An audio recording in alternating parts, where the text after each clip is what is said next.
talking about today how your trauma explains your coping mechanisms. So what I'm going to do is I'm going to talk about the trauma, and then I'm going to talk about how people usually cope with that particular trauma. Y'all with me? Yes, sir. Man, y'all might learn something about yourself today. Word of the day is trauma bond. A trauma bond is emotional bonds with an individual that arise from a reoccurring pattern of abuse perpetuated by reinforcement through rewards and punishment. Somebody who spit in your face, somebody who beats you, somebody who hits on you. And you talk about you love them? Not just that, man, it's also called a neural association. We've been talking about that. Some of y'all probably haven't heard it. Some of y'all have heard it. A neural association is when, anytime we talk about something that's neural, it's talking about the brain. So neural association is when we start linking things that don't go together. Certain song you might hear right now might make you think about a girl who you liked when you were in elementary or middle school. You associate that song with that girl every time you hear it. That's a neural association. A neural association is suicide bombers. They associate blowing themselves up and killing a bunch of people with going to heaven, getting a million virgins, and laying by a lake full of milk and honey. I mean, they really believe that. They believe that when they die, they are going to a better place. So they don't associate death and pain with blowing themselves up. That's the same thing with love, or toxic relationship, I should say, where a guy is in a relationship with somebody and she makes him mad, hit her right in her face, punch her again, hit her, slam her, throw her on the ground. And then afterwards, he's just crying. I'm so sorry. I love you so much. I never meant to do that. The only reason I did it is because I love you. Do y'all hear what I'm saying? Because he just beat her up. But do you hear what he's saying? I love you. Only did it because I love you. If I didn't care, I wouldn't put my hands on you. If I didn't care, I wouldn't fuss at you and yell at you. She's associating love and care with getting her butt kicked. Got something they call makeup sex. So even though after you done beat her up, she got a split lip, her nose is bleeding, her ribs hurting, she got a black eye, now y'all making love. And you trying not to hit the ribs, you trying not to hit the spots that's hurting. Y'all making love while she beat up. So that's why a woman like that can get out of a situation like that, get in a situation with a dude who don't do that. He don't believe in hitting a woman. He don't believe in yelling at a woman and talking down to a woman. 9 times out of 10, that woman is not going to associate love with what he's doing. Her friend is going to say, do he love you? I think he love me, but he ain't never hit me yet. That's a neural association. That's a trauma bond. Ooh. Trauma bond, emotional bonds with the individual that arise from a reoccurring pattern of abuse perpetuated by reinforcement through rewards and punishment. So when he beats her up, when he does something bad to her, he's going to do something to reward her so he don't feel guilty. So he go $100, go buy some clothes. Come on, let me take you out to eat. Let me take you out somewhere, that restaurant you like to go.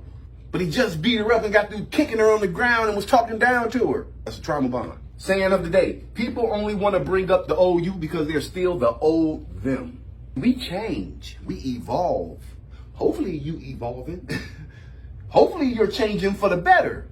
But everybody don't change for the better, man. You're going to evolve, but it's not guaranteed for the better. And sometimes when we don't have contact with people and they don't have access with us, they still think we on that same page from 9 years ago. Or they think we the same person we was 5 years ago. You don't know me no more. You don't even know me. This talk is for educational purposes only and is not a substitute for professional guidance, advice, treatment, or diagnoses. If you or someone you know has experienced a mental health crisis, substance use or abuse, or suicidal thoughts, dial 988. 988 is available 24/7 nationwide and staffed by trained crisis counselors who are just a text or call away. How your trauma explains your coping mechanism. So I'm going to describe the trauma and then I'm going to describe the coping mechanism associated with that particular trauma. And you need to find out where you fit in all of this. Abuse and exploitation. And let me say this, most of this stuff happens when we're kids. We get conditioned when we're kids. Have you ever had someone you trusted purposely hurt, abuse, or take advantage of you? Let's go back to that again. Have you ever had someone you trusted purposely which they meant to do it, purposely hurt, abuse, or take advantage of you? Have you been humiliated, cheated on, lied to, or manipulated by someone once considered a friend or a loved one? For most people who have and still have unhealed trauma, their coping mechanism is likely to mistrust or always be suspicious of other people and their intentions. So people who went through abuse and exploitation when they were young, when they get older, they become suspicious of other people and their intentions, and they mistrust people. I'm talking about your trauma and your coping mechanisms. Talking about trauma and coping mechanisms. So people who are abused and exploited, oftentimes when they're young kids, their coping mechanism is likely to mistrust other people or always be suspicious of other people and their intentions. How your trauma explains your coping mechanisms. Number 2, abandonment. That's trauma.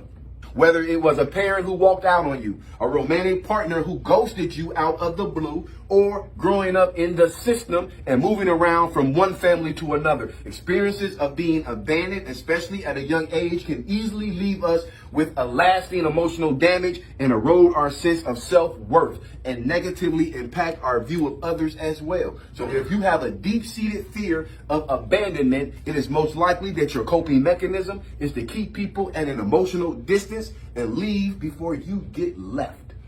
This type of person who experiences abandonment have major issues when it comes to relationships. Their coping mechanism is to keep people at an emotional distance, which means they're not going to let you in. They're going to let you in just so much, but they're going to have boundaries in place. Not just that, they're going to leave the relationship before they get left, because they're going to assume that whoever you are, all you're going to do is leave them anyway.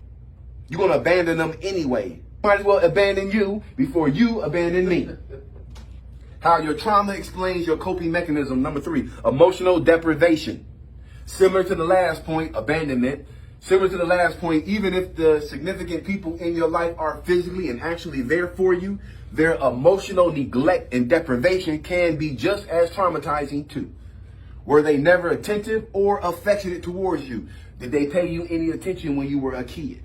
Because that's important for a kid's development. When the kid come up to you with something he just drew or painted, mommy, or daddy, look, you need to pay attention to him. You need to acknowledge him. I don't care if you're busy. I don't care if you're doing something at the time. To that kid, that's important that you acknowledge him. And you say he's doing a good job. Kids can be out doing so much stuff, man. So when you got one who's doing right and trying to do the right thing, encourage them. Some people ain't never told their child, I love you. Some people ain't never hugged their child.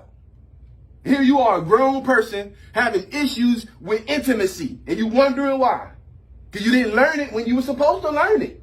Were they never attentive or affectionate towards you, and did they deprive you of empathy, understanding, and emotional connection? Did you often feel alone and unsupported? Experiences of emotional deprivation often lead to an over-reliance on oneself and the inability to ask for help or show weakness to others. So a lot of people who were emotionally deprived as they were growing up, they become hard. They were denied, they were emotionally deprived, so they become hard as they become older. They become very independent. They don't like to ask for help because they ain't never had nobody help them without wanting something from them. There's some people, bruh, all their life, they never got anything, any help or any assistance from anybody unless that person saw something they wanted from them. How your trauma explains your coping mechanism. Number 4, shame and unworthiness. Imagine being brought up, raised to believe in your shame and your unworthiness. Anyone who's had to deal with a difficult person in their lives knows the psychological and emotional toll it takes to listen to their criticism every day. Imagine someone criticizing you every single day, or at least every chance they get.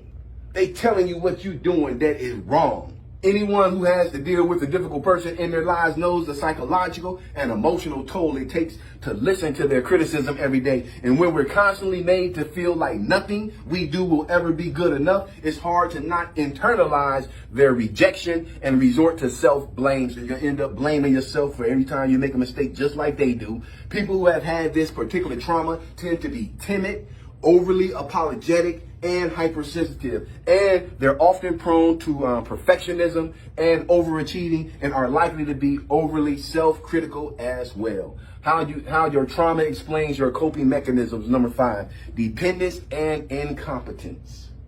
Dependence and incompetence. Being coddled and overprotected can also tear down self-esteem when everyone in your life is acting like you can't ever do anything by yourself. It's not good to spoil a child.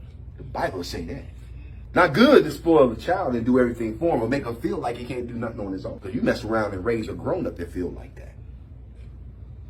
And exaggerate how much you need them, and can lead to dependence and an underdeveloped sense of self. That's why people who are spoiled and entitled also have a very fragile ego and are most likely to struggle with a lot of self-doubt, hidden insecurity, and could easily fall victim to emotionally codependent relationships. How your trauma explains your coping mechanisms. Number 6, approval and recognition. An overemphasis on one's status, your status in life, your title, an overemphasis on that, your appearance, an overemphasis on your appearance or your achievements can make us approval and recognition seeking, and making our sense of self-worth entirely dependent on external rather than internal validation. So what's going to happen is when you're always looking for approval and recognition, you're seeking that from other people, you're going to always need something outside of you to make you feel whole or to make you feel good. Whereas you're supposed to get that from yourself. You're supposed to get that from inside.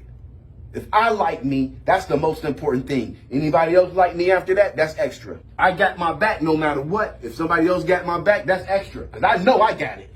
Those with this kind of emotional trauma often end up becoming people pleasers and pushovers, and tend to struggle with a lack of authenticity in their sense of self and unsatisfying relationships. So they end up being in unsatisfying relationships, and a lot of times these people aren't authentic people. If you know somebody who's always trying to make it look like they got it going on, if they're trying to always look like they got the most money in the world, they got the baddest car, they got the jewelry in the car, they overcompensate for something they don't have, which is self-esteem. Because your self-esteem is called self-esteem. It ain't got nothing to do with anything outside of you. Number 7, and the final one, emotional inhibition. Last but certainly not least, people who have been punished or invalidated for their emotions were told things like, that's nothing to get upset about, just get over it, or why are you even crying? It's not a big deal, you're just a crybaby. They are often emotionally stunted and resort to suppression, avoidance, and denial to deal with their problems, because they were taught early on that expressing one's emotions is inherently negative. They were taught that expressing their emotions is inherently negative. They will often bottle up their feelings and ignore them until they can't anymore. So they're going to bottle up their feelings and ignore them until they explode. And oftentimes you end up going off on somebody or something that had nothing to do with it. That's why that's not good.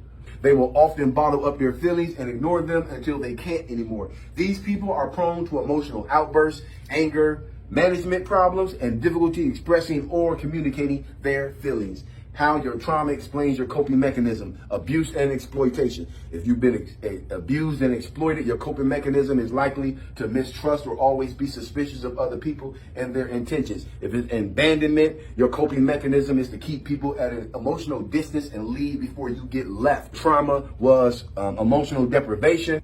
What happens is your experiences of emotional deprivation often lead to an over-reliance on oneself and an inability to ask for help or show weakness to others.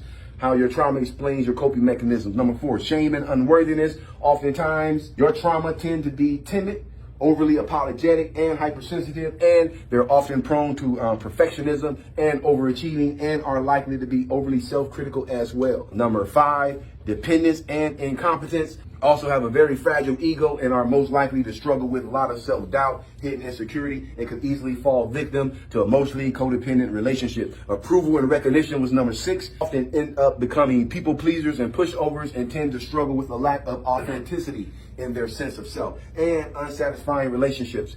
And the final one, number 7, emotional inhibition. Because they were taught early on that expressing one's emotion is inherently negative, they will often bottle up their feelings and ignore them until they can't anymore. These people are prone to emotional outbursts, anger management problems, and difficulty expressing or communicating their feelings. I can't believe I got through this whole thing and not one little sneeze or nothing.